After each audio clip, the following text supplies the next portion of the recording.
Cuttack Badambadi police कब्जे कुख्यात bike लुटेरा बज्रकबाटी निकट एक गारमेंट शोरूम निकटरू एक बाइक चोरी नहीं नवदीप सिंह नामक व्यक्ति गत 21 तारिख में बादामबाड़ी थाना रे अभियोग करथिले। पुलिस एही घटनार तदंत करी अभियुक्त जगतसिंहपुर मुन्ना ओरफ विश्वजीत स्वाईं को गिरफ करिछि। अभियुक्त निकटरू चोरी होइथिबा गाड़ी समेत 5टी बाइक जबत होइछि। पुलिस रो कहबा अनुसार अभियुक्त विश्वजीत विभिन्न स्थान रे पार्किंग होइथिबा गाड़ी गुडी को टार्गेट करी चोरी करुथला। एहा परे चोरी गाड़ी गुडी को 20 रु 25,000 टंका रे बिक्री करुथिले। तेबे साधारणतः गाड़ी किणाबिका बाबद तथ्य जाणु नथिबा व्यक्ति को से गाड़ी बिक्री करुथिले। गाड़ी किणिथिबा लोके मध्य तदंत परिसरभुक्त हेबे बोली एसीपी कहिसंती। एहा छडा अभियुक्तंको शीघ्र कोर्ट चालाण सह तांको विरुद्ध रे मामला दायर कराजिबो बोली से कहिसंती।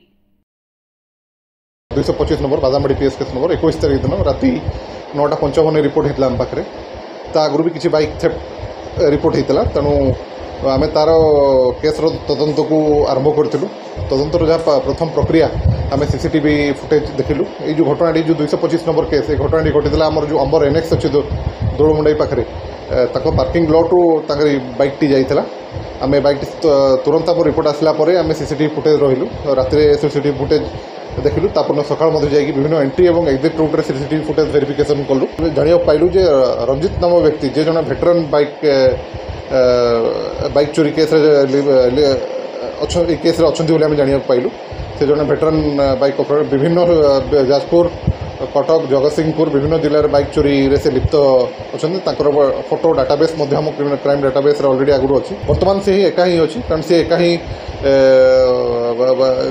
ही ऑपरेट करे। विभिन्न जहाँ आम फुटेज देखिलु अन्य जिलार जो घटना से घटई गोटे लोक जाऊर और बाइक नबार दृश्य आम पाइचु। तदंत आम जहाँ कलु तदंतर मत जड़े ही इनवल्व अच्छी। ये आगु ये जन वेटरन बाइक लिफ्टर तेणु विभिन्न जिलार केस अच्छी चंडीखोल जाजपुर जगतसिंहपुर विभिन्न जगह केस अच्छी। पुलिस टीम आम संगे जोगाजोग अच्छा आम से वेरिफिकेशन कर बर्तमान सुधा आम 5टी बाइक रिकवर कर बाइक पाइबू आम आशा।